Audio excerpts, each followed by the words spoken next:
Influencers చూడాలి and public చూడాలి. ఇది మీకు మీ జీవితానికి చాలా ఉపయోగపడుతుంది. బెట్టింగ్ యాప్స్ ని ప్రమోట్ చేస్తున్నారు వాళ్ళందరికీ తస్మా జాగ్రత్త, మీ అందరు జైలుకి వెళ్ళబోతున్నారు. లోకల్ బాయ్ నాని ఎందుకు అరెస్ట్ కావడం జరిగింది? సేవింగ్ చేసి ఇదిగో నీకు 40,000 ఇచ్చాను, సో మళ్ళీ కూడా నేను ఆడుతున్నా కూడా నేను కూడా. సో భయ్యా సన్నీ యాదవ్ కూడా ఈజీగా ఒక కెమెరా షోరూమ్కి వెళ్ళేసి అక్కడ బిల్ ఎట్లా కడుతున్నా మీరే చూడండి. ఇప్పుడైతే మనం ఒక ట్రేడ్ వేద్దాం, కెమెరాకి కావాల్సిన డబ్బులు అయితే మన ఇళ్ళ నుంచి సంపాదిద్దాం. అంటే జనాలకు మొత్తం ఏమని నేర్పిస్తున్నారంటే మీరు పని చేయని అవసరం లేదు, మీరు చదువుకోని అవసరం లేదు, సో ఈ బెట్టింగ్ యాప్స్ని మీరు నేర్చుకుంటే చాలు. ఇన్స్టాగ్రామ్లో ఉండే వాళ్ళందరూ ఇన్ఫ్లుయెన్సర్లేనా? అసలు ఆ ఇన్ఫ్లుయెన్సర్లు ఏం నేర్పిస్తున్నారు? మిగతా ఇన్ఫ్లుయెన్సర్లను, సెలబ్రిటీలను, యూట్యూబర్లను హెచ్చరించడం జరిగింది సజ్జనర్ సార్. వైజాగ్ సంబంధించిన పోలీసులు లోకల్ బాయ్ నాన్ని అరెస్ట్ చేయడం జరిగింది. తను జైల్లో ఉండడం జరిగింది. తెలంగాణ పోలీసులు ఎందుకు పట్టించుకోలేదు? బట్ భయ్యా సన్నీ యాదవ్ని ఎందుకు అరెస్ట్ చేయలే, ఎందుకు తన పైన కేసు పెట్టలే? ఇదొకటి. సో భయ్యా సన్నీ యాదవే కాదు, పెద్ద పెద్ద ఇన్ఫ్లుయెన్సర్లు, పెద్ద పెద్ద యూట్యూబర్లు, వీళ్ళందరూ ప్రతి ఒక్కరు, సో వీళ్ళందరూ బెట్టింగ్ యాప్స్కి బానిసలయ్యి వాళ్ళ జీవితాలను నాశనం చేసుకుంటారు. అసలు బెట్టింగ్ యాప్స్ అనేదే ఇల్లీగల్ మన ఇండియాలో. అట్లాంటిది వీళ్ళు ఇంత దర్జాగా అసలు ఎట్లా ప్రమోట్ చేస్తున్నారు? అసలు గవర్నమెంట్స్ ఏం చేస్తున్నాయి? గవర్నమెంట్స్ ఎందుకు పట్టించుకోవట్లే?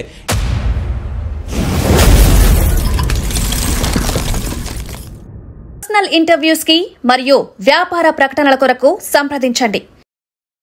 Hi, welcome to Shiva studios. నేను మీ Shiva Chowdary. So betting apps ఎంతమంది ప్రమోట్ చేస్తున్నారో సో వాళ్ళందరిపైన కఠిన చర్యలు జరగబోతున్నాయి. సో వాళ్ళందరికీ శిక్ష పడబోతుంది, అందరు జైలుకి వెళ్ళబోతున్నారు. సో బెట్టింగ్ యాప్స్ వల్ల ఎంతమంది కుటుంబాలు రోడ్డున పడడం జరిగింది, ఎంతమంది కుటుంబాల్లో ఎంతోమంది చనిపోతున్నారు.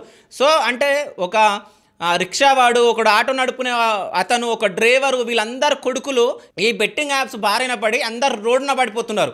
సో అంటే ఎట్లా అంటే ఈజీ మనకి అలవాటు పడి, అంటే బెట్టింగ్ పెట్టేస్తే అంటే 10 రూపాయలు పెడితే మనకు 100 రూపాయలు వస్తున్నాయి. సో ఇట్లా ఎగ్జాంపుల్ నేను చెప్తున్నా. సో ఎక్కువ మనీ పెడితే ఎక్కువ డబ్బులు వస్తున్నాయి. అదేదో బాల్ గేమ్ అంట, ఏదో గేమ్స్ అని చెప్పేసి, కలర్ ట్రేడింగ్, ఇవి అవి అని చెప్పేసి మొత్తం బెట్టింగ్ యాప్స్ని మొత్తం ప్రమోట్ చేస్తున్నా యూట్యూబర్లకి, ఇన్ఫ్లుయెన్సర్లకి, సెలబ్రిటీలకు, మాజీ క్రికెటర్లకు వీళ్ళందరికీ ఒక హెచ్చరిక జరగబోతుంది. వీళ్ళందరూ జైలుకి వెళ్ళబోతున్నారు. ఎవరెవరైతే బెట్టింగ్ యాప్స్ని ప్రమోట్ చేస్తున్నారో వాళ్ళందరికీ తస్మా జాగ్రత్త, మీ అందరు జైలుకి వెళ్ళబోతున్నారు. సో ఇప్పటికైనా మారుకుంటే చాలా బెటర్. ఎవరెవరైతే ప్రమోట్ చేస్తున్నారో వాళ్ళందరూ జాగ్రత్తగా ఉండండి. ఇప్పటికైనా వేరే కుటుంబాలలో ఎంతమంది చనిపోతున్నారో, సో వాళ్ళందరూ రోడ్డున పడుతున్నారు. ఇది ఒక్కసారి ఆలోచించి, సో అందరి గురించి ఆలోచించి ఇప్పటి వరకు ఎవరెవరైతే బెట్టింగ్ యాప్లు ప్రమోషన్లు చేసిరో వాళ్ళందరూ ఆపేస్తే చాలా బెటర్. బట్ మీరు మాత్రం బెట్టింగ్ యాప్స్ని ప్రమోషన్ చేయడం ఆపకపోతే మీరు కటకటాల్లోకి వెళ్ళబోతున్నారు. ఇది గుర్తుపెట్టుకోండి. ఎందుకంటే రీసెంట్గా లోకల్ బాయ్ నాని సో వైజాగ్లో అరెస్ట్ కావడం జరిగింది. సో లోకల్ బాయ్ నాని ఎందుకు అరెస్ట్ కావడం జరిగింది, సో ఏందని మీకు తెలియాలంటే సో ఫస్ట్ ఈ వీడియో చూడండి.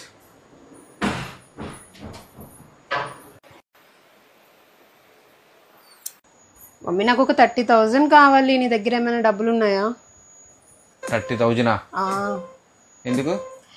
ఎందుకంటే కొంచెం మోర్కి వెళ్తాను, ఇంకా కొంచెం షాపింగ్ ఉంది, అందుకని. నీ దగ్గర ఏమైనా ఉంటాయి ఇవ్వు. 30,000 40,000. 30 అడిగితే 40 ఇచ్చా. నీకెలా ఇంత ఫాస్ట్గా? అంటే చాలా రోజులు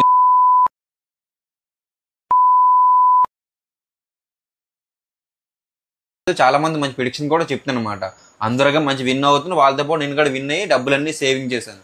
సేవింగ్ చేసి ఇదిగో నీకు 40,000 ఇచ్చాను, సో మళ్ళీ కూడా నేను ఆడుతున్నా కూడా నేను కూడా. సరే, మళ్ళీ సంపాదించా, నేను మళ్ళీ షాపింగ్ అడుగుతాను నీకు. ఓకే గైస్, చూసారు కదా. సో మీకు కూడా ఇంట్రెస్ట్ ఉంటాం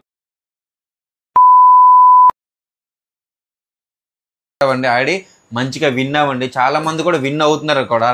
ఒకరు విన్ అవ్వకపోతే హ్యాపీగా మీరు బయటకు వెళ్ళిపోవచ్చు, ఎందుకంటే బయటకు వెళ్ళరు, మంచిగా విన్ అవుతున్నారు మనం నేను చెప్పే ప్రెడిక్షన్. సో ఆ వీడియోలో ఏముంది, సో వాళ్ళ భార్య వచ్చి సో ఏమండి నేను ఊరికి వెళ్తున్నా, షాపింగ్కి వెళ్తున్నా, నాకు ఒక 30,000 కావాలని చెప్పేసి లోకల్ బాయ్ నానిని వాళ్ళ భార్య అడిగినప్పుడు లోకల్ బాయ్ నాని ఏమంటున్నాడు, సరే ఇస్తున్నా ఆగు అని చెప్పేసి గేమ్ ఆడేసి సంథింగ్ ఏదో అందులో గేమ్ ఆడి దాని తర్వాత 40,000 ఇవ్వడం జరుగుతుంది వాళ్ళ భార్యకి. వాళ్ళ భార్య 30,000 అడిగాను కదా, 40,000 ఎలా ఇచ్చారండి అని అంటే, నేను ఈ గేమ్ ఆడినా సో అందువల్ల నాకు 40,000 వచ్చినాయి, ఇక తీసుకో అని చెప్పేసి చెప్పడం జరిగింది. సో ఇదొకటి. అదేవిధంగా భయ్యా సన్నీ యాదవ్. సో భయ్యా సన్నీ యాదవ్ కూడా ఈజీగా ఒక కెమెరా షోరూమ్కి వెళ్ళేసి అక్కడ ఈ కెమెరా ఉంది, ఆ కెమెరా ఉంది అని చెప్పేసి చెప్పి సో తక్కువైన మనీ సో కెమెరా కొనాలంటే సో గేమ్ ఆడాలని చెప్పేసి బెట్టింగ్ అందులో ఆడి బెట్టింగ్లో గెలిచి దాని తర్వాత కెమెరా కొంటా అని చెప్పేసి ప్రమోషన్ చేయడం జరిగింది. అంటే జనాలకు మొత్తం ఏమని నేర్పిస్తున్నారంటే మీరు పని చేయని అవసరం లేదు, మీరు చదువుకోని అవసరం లేదు, సో ఈ బెట్టింగ్ యాప్స్ని మీరు నేర్చుకుంటే చాలు, సో మాలాగా మీరు బెట్టింగ్ చేస్తే చాలు. సో ఇంకో విషయం ఏంటంటే ఈ బెట్టింగ్ ప్రమోషన్లు ఎవరు చేస్తున్నారో చాలామంది బెట్టింగ్ ఆడరు అసలు. ఎందుకంటే వాళ్ళకి తెలుసు కదా ఇది మోసం చేసే యాప్స్, ఇవన్నీ బెట్టింగ్స్ అన్నీ మోసం చేసి సో డబ్బులు పోతాయి, మనం మొత్తం రోడ్డున పడిపోతాం అని చెప్పేసి వీళ్ళందరికీ తెలుసు. ఎవరెవరైతే ఇన్ఫ్లుయెన్సర్లు, యూట్యూబర్లు, సెలబ్రిటీలు ఎవరెవరైతే బెట్టింగ్ యాప్స్ ప్రమోషన్లు చేస్తున్నారో వాళ్ళు బెట్టింగ్ పెట్టరు, ఓన్లీ మిమ్మల్ని పెట్టిస్తారు. సో మీరు రోడ్డున పడతారో వాళ్ళు బిల్డింగ్లో కట్టుకుంటారు, అంతే తప్ప ఏం లేదు అక్కడ.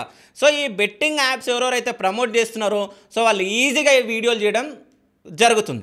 సో వీళ్ళు వీడియోస్ చేసిన తర్వాత వీళ్ళ ఫాలోవర్స్ ఎవరెవరైతే ఉన్నారో సో వాళ్ళందరూ సో నిజమంట, సో మనము 50 రూపీస్ పెడితే మనకు 100 వస్తుందంట, సో 100 రూపీస్ పెడితే 200 వస్తుందంట, 1000 పెడితే 10,000 వస్తుందంట. అంటే ఇట్లా ఈజీగా ఇప్పుడు ఎవరికైనా కానీ ఒక వస్తువు మనం ఎక్కడికైనా షాప్కి వెళ్ళి కొనడానికి వెళ్ళినప్పుడు సో ఆ వస్తువు 10 రూపాయలు ఉందనంటే మనకు తక్కువకు వచ్చేది మనము తీసుకోవడానికి ప్రయత్నిస్తాం. అంటే మనకు తక్కువలో వచ్చి మనం లాభాల్లోకి వెళ్ళాలి అంటే మనకు తక్కువ వస్తే మనము కొంచెం ₹1 4 మనం వెనకేసుకోవాలని చెప్పేసి ఇట్లా అనుకుంటూ ఉంటాం. సో అదేవిధంగా ఇక్కడ ఈ చిన్న పిల్లలు అంటే స్టూడెంట్స్, నాకు తెలిసి ఈ 10th ఇంటర్ ఈ డిగ్రీ చదివే పిల్లలు అంటే గ్రాడ్యుయేషన్ కంప్లీట్ కాని పిల్లలు వీళ్ళందరూ ఇన్స్టాగ్రామ్ యూట్యూబ్కి బాగా బానిసలైపోయారు. సో ఈ వీడియోలకి వాటికి బానిసలైపోయి సో వీళ్ళని ఫాలో అవ్వడం జరుగుతుంది.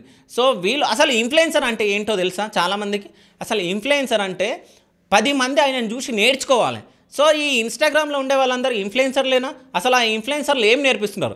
సరే, ఒక ఇన్ఫ్లుయెన్సర్కి ఒక టాలెంట్ ఉంటుంది, ఒకవేళ డ్యాన్స్ టాలెంట్ ఉంది, ఆ టాలెంట్ త్రూ వేరే స్టెప్పులు నేర్పించండి. అంటే చూసేవాళ్ళు ఎవరెవరైతే డాన్సర్లుగా అంటే డ్యాన్స్ నేర్చుకోవాలా అని ఎవరు అనుకుంటారో వాళ్ళు నేర్చుకుంటారు. అదే డ్యాన్స్కి సంబంధించిన ఇన్ఫ్లుయెన్స్ అంటే వాళ్ళని డ్యాన్స్లో ఇన్ఫ్లుయెన్స్ చేయడం అనొచ్చు.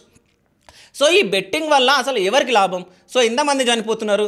సో మీరు చాలామంది వినే ఉంటున్నారు, కొంతమంది స్టూడెంట్స్ ఇట్లా సూసైడ్ చేసుకొని చనిపోవడం జరిగింది, ఇట్లా అప్పు బారిన పడి. దాని తర్వాత క్రికెట్ బెట్టింగ్ పెట్టేసి సూసైడ్ చేసుకొని చనిపోవడం జరిగింది. సో అబ్బాయి అప్పు తీర్చలేక తల్లిదండ్రులు చనిపోవడం జరిగింది. సో ఇట్లా చాలా మనం చూస్తూ ఉన్నాం, ఎంతోమంది చనిపోతున్నారు. కానీ ఇన్ని రోజులకి సో ఒక పెద్ద వ్యక్తి అంటే సజ్జనర్ సార్, సో మీ అందరికీ తెలుసు దిశ ఎన్కౌంటర్లో సో సార్ పేరు మారుమోగింది. అదేవిధంగా వరంగల్కి సంబంధించిన యాసిడ్ కేసులో కూడా ఎన్కౌంటర్లో కూడా సార్ పేరు మారుమోగింది. సో ఆ సార్ అంటే తను సజ్జనర్ సార్ దానిపైన స్పందించి సో లోకల్ బాయ్ నాని అలాగే బయ్య సన్నీ యాదవ్ పైన ట్వీట్లు చేయడం జరిగింది. సో ఆ ట్వీట్లో ఒకసారి మనం చదువుదాం. సో ఫస్ట్ బయ్య సన్నీ యాదవ్ది చదువుదాం, ఎందుకంటే ఫస్ట్ బయ్య సన్నీ యాదవ్ది ట్వీట్ చేయడం జరిగింది. సో బయ్య సన్నీ యాదవ్కి అసలు ట్వీట్ ఏం చేసిందో ఒకసారి చూద్దాం. అంటే బయ్య సన్నీ యాదవ్ కెమెరా వెళ్ళి కొనడానికి వెళ్ళడం జరిగింది. అంటే ఒక షాప్కి కెమెరా వెళ్ళి కొని అక్కడ డబ్బులు తక్కువైతే బెట్టింగ్ పెట్టేసి దాంట్లో వచ్చిన లాభంతో తిని కొనడం జరిగింది. సో ఆ వీడియో చూసిన సజ్జనర్ సార్ దానిపైన ట్వీట్ చేయడం జరిగింది. ఏం ట్వీట్ చేసిందో నేను చదువుతూ ఒకసారి మీరు వినండి. సో బయ్య సన్నీ యాదవ్ వీడియో చూసిన సజ్జనర్ సార్ ఏమని ట్వీట్ చేయడం జరిగిందంటే, చూసారా వస్తువులను కొనడం ఎంత సులువు, అలా షాప్కి వెళ్ళి అక్కడే బెట్టింగ్ పెట్టి వచ్చిన లాభంతో వస్తువులను ఇట్లే కొనొచ్చంట, ఇంతకన్నా దిక్కుమాలినతనం ఏమైనా ఉంటుందా చెప్పండి. సో ఒకవైపు ఆన్లైన్ బెట్టింగ్ భూతం అనేక మంది ప్రాణాలను తీస్తుంటే తనకేం పట్టనట్టుగా స్వలాభం కోసం సోషల్ మీడియా ఇన్ఫ్లుయెన్సర్లు ఇలాంటి విచిత్ర వేషాలు వేస్తున్నారు. మాకు ఫాలోవర్లు ఎక్కువగా ఉన్నారు, ప్రమోషన్ల పేరుతో డబ్బు కోసం ఏదైనా చేస్తామనే ధోరణి సరైంది కాదు. స్వార్థం కోసం బెట్టింగ్ పేరుతో సోషల్ మీడియాలో ఇలాంటి మోసగాళ్ళు వదిలే వీడియోలను నమ్మి బెట్టింగ్ కూపంలోకి పడకండి అని చెప్పేసి సజ్జనర్ సార్ పెట్టడం జరిగింది. సో ఆయన పెట్టేసి బయ్య సన్నీ యాదవ్ వీడియో పెట్టడం జరిగింది. సో అదేవిధంగా బయ్య సన్నీ యాదవ్ దాని తర్వాత మళ్ళీ లోకల్ బాయ్ నానిది కూడా సేమ్ ఆ వీడియో చూసిన తర్వాత సేమ్ ఆ వీడియో పెట్టి సజ్జనర్ సార్ దానిపైన కూడా ఒక ట్వీట్ చేయడం జరిగింది లోకల్ బాయ్ నాని పైన. అది కూడా మనం ఒకసారి చదువుదాం. మీరు డబ్బు సంపాదించుకోవాలనుకుంటే అనేక మార్గాలు ఉన్నాయి, ఇవేం దిక్కుమాలిన పనులు. మీ టాలెంట్ను ఇతర రంగాల్లో ఉపయోగించుకొని సంపాదించుకోవడంలో తప్పు లేదు, అలా చేస్తే మిమ్మల్ని సమాజం హర్షిస్తుంది. సో ఇలాంటి పనుల ద్వారా ఎంతోమంది బెట్టింగ్ భూతానికి బానిసలను చేయడం ఎంతవరకు కరెక్ట్ ఒక్కసారి ఆలోచించండి. సో సోషల్ మీడియా ఇన్ఫ్లుయెన్సర్లమని మేము ఏ పని చేసినా నడుస్తుందనే భ్రమలో పడకండి. చట్ట ప్రకారం మీకు శిక్షలు తప్పవు, గుర్తుంచుకోండి. సో ఇప్పటికైనా సమాజ శ్రేయస్సు దృష్టిలో పెట్టుకొని ఆన్లైన్ బెట్టింగ్ ప్రమోషన్లను ఆపండి అని చెప్పేసి చెప్పడం జరిగింది. అక్కడ లోకల్ బాయ్ నాని గురించి పెట్టడం జరిగింది. సో ఈ 2 పెట్టడం జరిగింది ట్వీట్లు. సజ్జనార్ సార్ ఈ ట్వీట్ పెట్టిన తర్వాత లోకల్ బాయ్ నాని అది చూసి తను కూడా రిప్లై ఇవ్వడం జరిగింది. అంటే నేను తప్పు చేశా అని చెప్పేసి అనుకొని దానిపైన మా లోకల్ బాయ్ నాని ఒక వీడియో వదలడం జరిగింది. అంటే నేను తప్పు చేశా, ఇప్పటి నుంచి నేను అట్లాంటి బెట్టింగ్ యాప్లను ప్రమోట్ చెయ్యను, సో నాకు తప్పయింది, నన్ను క్షమించండి అని చెప్పేసి చెప్పడం జరిగింది. సో దాని తర్వాత మళ్ళీ సజ్జనార్ సార్ దానికి మళ్ళీ ఆ వీడియో చేసిన తర్వాత దానికి కూడా సజ్జనార్ సార్ ఏం ట్వీట్ చేశారో ఒకసారి మనం చూద్దాం. ఎంతోమంది అమాయకుల ప్రాణాలను బలి తీసుకుంటున్న ఆన్లైన్ బెట్టింగ్ ఇక నుంచి ప్రమోట్ చేయనని నాని ప్రకటించడం అభినందనీయం. మిగతా సోషల్ మీడియా ఇన్ఫ్లుయెన్సర్లు కూడా నానిలాగే సమాజ శ్రేయస్సు దృష్టిలో పెట్టుకొని ఇక నుంచి బెట్టింగ్ యాప్ను ప్రమోట్ చేయడం ఆపండి. మేము అలానే చేస్తాం, మా ఇష్టం అనుకుంటే మీ పైన చట్ట ప్రకారం చర్యలు తప్పవు అని చెప్పేసి మిగతా ఇన్ఫ్లుయెన్సర్లను, సెలబ్రిటీలను, యూట్యూబర్లను హెచ్చరించడం జరిగింది సజ్జనార్ సార్. సో ఇక్కడ మీకు మొత్తంలో ఏం అర్థమైంది మీకు అంటే, 2 ఇన్ఫ్లుయెన్సర్లు వెళ్ళి అంటే ఒక అతను ఇంట్లో కూర్చొని బెట్టింగ్ యాప్ పెట్టేసి ఇట్లా డబ్బులు వచ్చినాయి అని చెప్పేసి జనాలకు చెప్పడం జరిగింది. అదేవిధంగా ఇంకో వ్యక్తి వెళ్ళేసి కెమెరా కొంటున్నా, సో డబ్బులు తక్కువైనాయి, సో ఈ బెట్టింగ్ ఆడేసేసి అప్పటిదప్పుడే నేను కట్టేసిన, నా కెమెరా వచ్చిందని చెప్పి తను చెప్పడం జరిగింది. ఈ 2 వీడియోల పైన సజ్జనార్ సార్ ట్వీట్ చేయడం జరిగింది. ట్వీట్ చేసిన తర్వాత లోకల్ బాయ్ నాని స్పందించడం జరిగింది. అంటే నేను తప్పు చేసా, ఇప్పటి నుంచి నేను చేయనని చెప్పేసి. బట్ తను స్పందించిన తర్వాత కూడా ఎవరో అంటే వైజాగ్ లోకల్లో ఉన్న ఎవరో కేసు పెట్టడం జరిగింది. సో నేను ఇట్లా అది చూసి నేను ఇట్లా బెట్టింగ్ యాప్ పెట్టడం జరిగింది, నేను చాలా డబ్బులు పోగొట్టుకున్నా అని చెప్పేసి చెప్పడంతో సో లోకల్ బాయ్ నాని మీద అనేక రకాలుగా కొన్ని కేసులు పెట్టి సో తనను జైల్లో పెట్టడం జరిగింది. ప్రజెంట్ ఇప్పుడు లోకల్ బాయ్ నాని జైల్లో ఉండడం జరిగింది. సో అంటే ఇంత త్వరగా అంటే సజ్జనార్ సార్ ట్వీట్ చేసిన తర్వాత వైజాగ్ సంబంధించిన పోలీసులు లోకల్ బాయ్ నాన్ని అరెస్ట్ చేయడం జరిగింది, తను జైల్లో ఉండడం జరిగింది. తెలంగాణ పోలీసులు ఎందుకు పట్టించుకోలేదు? తెలంగాణ వ్యక్తి. సో ఇప్పుడు సజ్జనార్ సార్ తెలియని వ్యక్తులు అంటే ఎవ్వరు ఉండరు నాకు తెలిసి. ఇప్పుడు ప్రెజెంట్ ఆర్టీసీ ఎండీగా సజ్జనార్ సార్ ఉన్నారు, అది తెలంగాణలో. బట్ తెలంగాణ పోలీసులు అసలు ఎందుకు పట్టించుకోలేరు అంటే బయ్యాసని యాదవ్ పైన ట్వీట్ చేయడం జరిగింది. సో సుమోటోగా మన తెలంగాణ పోలీసులు ఆయన మీద కేసు పెట్టొచ్చు. సో తెలంగాణ పోలీసులు ఆయన పైన కేసు పెట్టలేరు, సరే వదిలేయండి. మీరు చాలా గమనిస్తే ఇన్స్టాగ్రామ్ ఇన్ఫ్లుయెన్సర్లు ఈ మధ్య ఏం చేస్తున్నారు, సో రోడ్లపైన డబ్బులు జల్లడం, సో బైక్ కాల్ చేయడం, సో ఇవన్నీ మనం చూస్తూ ఉన్నాం. అంటే బైక్ కాల్స్తే చాలామంది చూస్తారు, సో దానిపైన ఒక బెట్టింగ్ యాప్ ప్రమోట్ చేసేస్తే అయిపోతుంది. ఈ ఇన్స్టాగ్రామ్లో ఎవరెవరైతే ఫాలోవర్స్ ఉన్నారో వాళ్ళను ప్లస్ యూట్యూబ్లో ఎవరెవరైతే ఫాలోవర్స్ ఉన్నారో వాళ్ళను అంటే వీళ్ళు మొత్తం ఎవరెవరైతే ఫాలో చేస్తున్నారో వాళ్ళందరినీ బలి పశువులను చేస్తున్నారు. సో వీళ్ళు ఏం చేస్తారంటే బెట్టింగ్ యాప్ని ప్రమోట్ చేసిన తర్వాత సో మీరు కూడా ఆడాలనుకుంటున్నారా, మీరు కూడా గెలవాలనుకుంటున్నారా, సో ఇంకెందుకు మా టెలిగ్రామ్ ఛానల్ ఉంది, సో అందులోకి వచ్చేయండి, దాంట్లో మేము చెప్తాం, సో నేను ప్రిడిక్ట్ చెప్తా, సో ఆ ప్రిడిక్షన్ వల్ల మీరు విన్ అవ్వచ్చు అని చెప్పేసి వీళ్ళు చెప్పడం జరుగుతుంది. సో చాలామంది అందులోకి వెళ్ళడం జరుగుతుంది. రీసెంట్గా నేను ఒక రీల్ చూడడం జరిగింది, ఒక అతనిది సౌత్ ఆఫ్రికా నుంచి ఒక మెయిల్ రావడం జరిగింది. సో ఆ మెయిల్లో ఏం చెప్పారంట, సో నీకు ఈ బెట్టింగ్ యాప్ని ప్రమోట్ చేస్తే 2 లక్షలు ఇస్తాం, అదేవిధంగా నువ్వు ఒకవేళ టెలిగ్రామ్ ఛానల్ క్రియేట్ చేసి సో దాంట్లో అందరినీ రప్పిస్తే ఎవరెవరైతే ఆడిర్రో దాంట్లో ఒక్కోళ్ళు ఆడిన వాళ్ళ దాంట్లో ఎంత మాకు లాభం వస్తుందో అందులో నీకు 50% ఇస్తామంటే నాకు తెలిసి ఈయనకు 2 లక్షలు ఇవ్వడం కాకుండా అదేవిధంగా అందులో లాభం ఎంత వస్తుందో అంత, అంటే ఒక్క బెట్టింగ్ యాప్ ప్రమోట్ చేస్తే కొన్ని లక్షలు వస్తాయంట. సో దానికి వీళ్ళందరూ ఆశపడి ఎంతోమంది ప్రాణాలను బలిదీస్తున్నారు ఈ బెట్టింగ్ యాప్లను ఎవరెవరైతే ప్రమోట్ చేస్తున్నారో వాళ్ళను. ఇంకో విషయం ఏంటంటే ఇప్పుడు సజ్జనార్ సార్ ముందుకొచ్చి సో ఇవన్నీ రైజ్ చేయడం వల్ల ఒక్కోళ్ళు ఇప్పుడు జైలుకి వెళ్ళడం పక్క నాకు తెలిసి. సో అది మనం చూస్తూ ఉంటే ఒకళ్ళేమో పైసలు ఎగరేస్తూ ఉంటారు రోడ్లపైన. ఇది పబ్లిక్ న్యూసెన్స్ కదా, అంటే పబ్లిక్ని ఇబ్బంది పెడుతున్నట్టు కదా పైసలు ఎగరేయడం, సో అందరు బైక్ మీద నుంచి తీసుకోవడం, రోడ్లపైన నడుచుకుంటే వెళ్ళే వాళ్ళు తీసుకోవడం, ఇదంతా పబ్లిక్ న్యూసెన్స్ కిందకి వస్తుంది, ఇదొకటి. అదేవిధంగా బైకులు కాల్ చేయడం, సో ఈ బైక్ 2 లక్షల బైక్ ఉంటుంది, 3 లక్షల బైక్ ఉంటుంది, ఇది కాల్ చేసినా 6 లక్షలు వస్తాయి. సో ఈ బైక్ పైన ఇంకో బైక్ వస్తుంది, దాంతోపాటు ఇంకో బైక్ కూడా కొనవచ్చు, అంటే ఒక్క బైక్ పోతే 3-4 బైకులు వస్తాయనే ఉద్దేశంతో బైక్ కాలవడం, సో బెట్టింగ్ యాప్ని ప్రమోట్ చేయడం, సో ఆ పైసలతోటి అంటే వీళ్ళు పొట్ట నింపుకొని వీళ్ళు హ్యాపీగా ఎంజాయ్ చేస్తున్నారు. అంటే వేరేలు చనిపోయినా పర్వాలేదు, అంటే వాళ్ళు చనిపోయినా వాళ్ళ శవాలపైన డబ్బులు ఏరుకొని వాళ్ళ రక్తం మేము తాగుతాం అనే విధంగా ఈ యూట్యూబర్లు, ఇన్స్టాగ్రామ్ ఇన్ఫ్లుయెన్సర్లు, సెలబ్రిటీలు చాలామంది ఉన్నారు. సో వీళ్ళందరూ బెట్టింగ్ యాప్లను ప్రమోట్ చేసి చాలామందిని బలి తీసుకుంటున్నారు. సో మీ అందరికీ తెలుసు, నాకు తెలిసి ఈ వీడియో ఎవరెవరు చూస్తున్నారో మీ అందరూ ఎంతోమంది పేపర్లో చదివి ఉండొచ్చు, సోషల్ మీడియాలో చూసుండొచ్చు, ఎంతోమంది చనిపోతున్నారు బెట్టింగ్ యాప్స్ వల్ల అని. ఒక వ్యక్తి కొన్ని కోట్లు ఇంట్లో తెలియకుండా కొన్ని కోట్లు పోగొట్టుకోవడం జరిగింది. ఎందుకు నాకు తెలిసిన నేను ఒక ఇన్సిడెంట్ చెప్తాను, నా దగ్గర అంటే నా ఫ్రెండ్స్లోనే జరిగింది. సో నేను ఇంటర్వ్యూస్ అయిపోయినాయి. దాని తర్వాత నైట్ నేను 10కి వెళ్ళిన ఇంటికి. వెళ్ళిన తర్వాత మా ఇంటి దగ్గర ఇట్లా ఒక కూర్చునేది ఒకటి ఉంటుంది. సో అక్కడ అందరూ మా ఫ్రెండ్స్ అందరూ కూర్చున్నారు. ఎవరి ఫోన్లలో వాళ్ళు పట్టుకొని చూసుకుంటున్నారు. సో అందరు గుంపుగానే కూర్చున్నారు. ఏం చేస్తున్నారు అని చెప్పేసి వెళ్ళిన అక్కడికి. సో ఏం చేస్తున్నారంటే సంథింగ్ అదేదో కలర్ ట్రేడింగ్ అంట. సో అది ఆడుతున్నారు. అంటే నాకు ఇంత వచ్చిందని. అంటే ఒక గ్రూప్ ఆఫ్ పీపుల్, అంటే ఒక 10 మంది అక్కడ కూర్చొని, అంటే వాళ్ళు మాట్లాడుకోవట్లే, అంటే మంచి చెడ్డలు ఎవరు మాట్లాడుకోవట్లే. అందరు ఆ ఫోన్లలో ఆ బెట్టింగ్కి సంబంధించిన యాప్ని గేమ్ అంటారా, దాన్ని బెట్టింగ్ పెట్టడం అంటారా, దాన్ని ఏమంటారు నాకు ఐడియా లేదు. సో దాంట్లో అందరు మునిగిపోయారు. అంటే నాకు ఇన్ని పైసలు వచ్చినాయి, నాకు ఇన్ని వచ్చినాయి అని చెప్పేసి. అంటే అది ఎంతమందిని ఇన్ఫ్లుయెన్స్ చేస్తుందో ఒక్కసారి ఆలోచించండి. ఈ 10 మంది ఉన్నారు.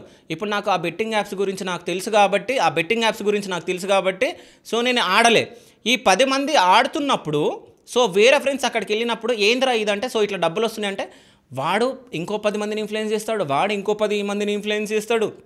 అంటే పైసలు వస్తున్నాయి అనగానే, అంటే ఈజీగా మనీ వస్తున్నాయి అంటే ఎవరు వదులుకుంటారు? సో వీళ్ళందరూ బెట్టింగ్ యాప్స్కి బానిసలయ్యి వాళ్ళ జీవితాలను నాశనం చేసుకుంటున్నారు. ముఖ్యంగా ఈ 10th ఇంటర్ ఈ పిల్లలకి ఇప్పుడు ప్రజెంట్ ఎగ్జామ్స్ నడుస్తున్నాయి. ఆ ఎగ్జామ్స్కి కూడా చదువుతున్నారో లేదో నాకు తెలియదు, కానీ ఈ బెట్టింగ్ యాప్స్ అంటే డబ్బులు వస్తాయి అంటే అంటే ఇంటర్ పిల్లలు 10th క్లాస్ పిల్లలు ఉంటారు. సో వాళ్ళ అమ్మ నాన్న ఏదో కూలి పనో ఏదో పని చేసుకొని ఉంటారు. సో వీళ్ళకు స్కూల్కి వెళ్ళేటప్పుడు ఏదో 10 రూపాయలు 20 రూపాయలు ఇస్తే సరిపోవు. ఇప్పుడున్న జనరేషన్ పిల్లలకి కనీసం ఒక 500 కావాలి డైలీ. సో వాళ్ళు ఏం చేస్తున్నారో తెలియదు, ఎటు పోతారో తెలియదు. ఈ పేరెంట్స్ అంటే కొంతమంది పేరెంట్స్ లాడ్గా పెంచుతూ ఉంటారు, లాడ్ల బచ్చా అది అంటారు కదా. సో అట్లా పెంచుతారు. వాళ్ళు ఎంత కష్టమైనా మా పిల్లలు మంచిగా ఉండాలని చెప్పి 500 ఇస్తారు. సో ఆ 500 తీసుకొని వాడు ఎక్కడ పోతాడో తెలియదు. ఆ పేరెంట్స్ ఆ పిల్లల్ని చూడరు. అసలు ఆ ఫోన్లలో బెట్టింగ్స్ యాప్స్ యూజ్ చేస్తున్నారా, బెట్టింగ్ పెడుతున్నారా, అసలు వీళ్ళు ఫోన్లలో ఏం చేస్తున్నారు, ఈ సోషల్ మీడియాలో ఏం చేస్తున్నారు, ఏం చూస్తున్నారు, మంచి చూస్తున్నారా చెడు చూస్తున్నారా అనేది పేరెంట్స్ బాగా గమనిస్తూ ఉండాలి. బట్ ఈ పేరెంట్స్ పిల్లల్ని పట్టించుకోవడం ముఖ్యం. ఎందుకంటే ఈ పిల్లలు ఎక్కడ పోతున్నారు, ఏం చేస్తున్నారు అనేది ముఖ్యం.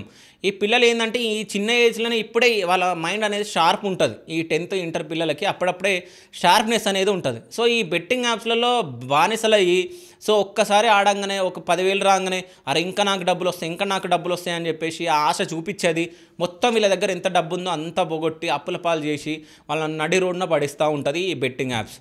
సో ఈ బెట్టింగ్ యాప్స్ని ఎవరెవరైతే యూజ్ చేస్తున్నారో పిల్లలు మీ ఇంట్లో ఎవరన్నా యూజ్ చేస్తున్నారా, ఏం చేస్తున్నారా అనేది పేరెంట్స్ పక్కా చూడండి. అదేవిధంగా సో అంటే ఏపీ పోలీసులు లోకల్ బాయ్ నాని పైన కేసు పెట్టడం జరిగింది, జైలుకు పంపడం జరిగింది. బట్ భయ్యా సన్నీ యాదవ్ని ఎందుకు అరెస్ట్ చేయలే, ఎందుకు తన పైన కేసు పెట్టలే, ఇదొకటి. సో భయ్యా సన్నీ యాదవే కాదు, పెద్ద ఇన్ఫ్లుయెన్సర్లు, పెద్ద యూట్యూబర్లు, వీళ్ళందరూ ప్రతి ఒక్కళ్ళు సో బెట్టింగ్ యాప్స్ని ప్రమోట్ చేస్తున్నారు. వాళ్ళందరినీ ఏమంటలే. అసలు బెట్టింగ్ యాప్స్ అనేదే ఇల్లీగల్ మన ఇండియాలో. అట్లాంటిది వీళ్ళు ఇంత దర్జాగా అసలు ఎట్లా ప్రమోట్ చేస్తున్నారు, అసలు గవర్నమెంట్స్ ఏం చేస్తున్నాయి, గవర్నమెంట్స్ ఎందుకు పట్టించుకోవట్లే? ఇంతమంది బెట్టింగ్ యాప్స్కి బలి అయి చనిపోవడం జరుగుతుంది. ఈ గవర్నమెంట్స్ ఎందుకు పట్టించుకోవట్లే? సెంట్రల్లో బీజేపీ ఉంది, బీజేపీ ఎందుకు పట్టించుకోవట్లే? తెలంగాణలో కాంగ్రెస్ ఉంది, ఎందుకు పట్టించుకోవట్లే? ఇవి 2 జాతీయ పార్టీలు కదా, వీళ్ళు ఎందుకు పట్టించుకోవట్లే? అంటే వీళ్ళ హస్తం కూడా ఏమైనా ఉందా? అంటే రాజకీయ నాయకుల హస్తాలు కూడా ఏమన్నా ఉన్నాయా ఇందులో? అసలు ఏంటి? ఇల్లీగల్ అయినప్పుడు వాటిపైన చర్యలు ఎందుకు తీసుకోవట్లే? సెలబ్రిటీలు చేస్తున్నారు, మాజీ క్రికెటర్లు చేస్తున్నారు, వీళ్ళందరూ చేస్తున్నప్పుడు వాళ్ళపైన ఎందుకు కేసులు పెట్టట్లే? సో వాళ్ళ వల్ల ఎంతోమంది చనిపోతున్నారు, ఎంతోమంది బ్రతుకులు రోడ్డు పైనకి వస్తున్నాయి. సో వీటన్నిటి దృష్టిలో పెట్టుకొని సజ్జనార్ సార్ కూడా ఎందుకు అంటే కొన్ని చూసి ఉండొచ్చు. బట్ ఈ వీడియోలు చూడంగానే అంటే నాకు తెలిసి సజ్జనార్ సార్ కూడా చాలా బిజీగా ఉంటారు. అంటే ఇట్లాంటి ఇన్ఫ్లుయెన్సర్లు వీళ్ళు చేసేటి చూసారో లేదో తెలియదు, కానీ బట్ ఆయన ఈ వీడియోలు చూసినప్పుడు ఆయనకు అంటే ఆయన మనసు కూడా చెలించి అంటే ఇట్లా ఏంది ఎంతోమంది బెట్టింగ్ యాప్లకు బలి అయిపోతుంటాయి, ఎందుకు ఇట్లా వదిలేస్తున్నారు అంటే అంత పెద్ద ఎన్కౌంటర్ స్పెషలిస్ట్ అయిన సార్ సో వీళ్ళని ట్వీట్ చేయడం ఏంది అంటే ఎంతోమంది చనిపోతున్నారు కదా, సో ఎంతోమంది బ్రతుకులు రోడ్డు పైన పడుతున్నాయి కదా, సో వాళ్ళ కోసం ఏదన్నా చేయాలని చెప్పేసి సజ్జనార్ సార్ ట్వీట్ చేయడం జరిగింది. సో ట్వీట్ చేసిన తెలంగాణ పోలీసులు ఎందుకు పట్టించుకోలేదు? ఒక్కసారి ఆలోచించండి. తెలంగాణనే కాదు, ఆంధ్రానే కాదు, కర్ణాటక కానీ ఇతర రాష్ట్రాలు ఎక్కడైనా కానీ చాలామంది బెట్టింగ్ బారిన పడి చాలామంది చనిపోతున్నారు. ఇది ఒక్కటి దృష్టిలో పెట్టుకొని సో పేరెంట్స్ కూడా మీ పిల్లలు ఏం చేస్తున్నారో పక్కా చూస్తూ ఉండండి. అంటే ఎటు వెళ్తున్నారో ఏం చేస్తున్నారో అనేది దృష్టిలో పెట్టుకొని ఒక్కసారి మీరు ఆలోచించండి. అదేవిధంగా నా సైడ్ నుంచి అయితే నేను ఒకటి కోరుకుంటున్నా, ఈ బెట్టింగ్ యాప్స్ని ఎవరెవరైతే ప్రమోట్ చేస్తున్నారో ఇప్పటికైనా ఆపండి. ఒకవేళ మీరు ఆపకుంటే సో సజ్జనర్ సరే అక్కడ ట్వీట్ చేయడం జరిగింది. సో ఇప్పటికైనా మీరు ఆపకుంటే మీకు కఠిన చర్యలు తప్పవు. నెక్స్ట్ మీరు జైలుకి వెళ్ళడమా ఏం జరుగుతుందో మీరే అర్థం చేసుకోవాలి. సో ఇప్పటికైనా ఇన్స్టాగ్రామ్ ఇన్ఫ్లుయెన్సర్లు, యూట్యూబర్లు, సెలబ్రిటీలు ఎవరెవరైతే బెట్టింగ్ యాప్స్ని ప్రమోట్ చేస్తున్నారో సో మీరందరూ ఇప్పటికైనా బెట్టింగ్ యాప్స్ని ఆపాలి. బెట్టింగ్ యాప్స్ని ఇప్పటికైనా ఆపండి అని చెప్పేసి మా శివ స్టూడియోస్ త్రూ నేను చేతులు జోడించి నేను మిమ్మల్ని వేడుకుంటున్నా. ఎందుకంటే ఎంతోమంది చాలామంది బెట్టింగ్ యాప్స్ బారిన పడి చాలామంది చనిపోతున్నారు. సో వాళ్ళు చనిపోయిన రక్తంతో మీ కడుపు నింపుకొని మీరు అంటే ఎంజాయింగ్ చేసే లైఫ్ని మీరు అనుభవిస్తున్నారు. సో అట్లాంటివి మనకొద్దు. సో అందరూ మంచిగా ఉండాలి, అందులో మనం ఉండాలని చెప్పేసి అనుకోవాలి. సో అదేవిధంగా మీరు కూడా ఉండాలని చెప్పేసి నా మనస్ఫూర్తిగా కోరుకుంటాం. So thank you so much. Thank you.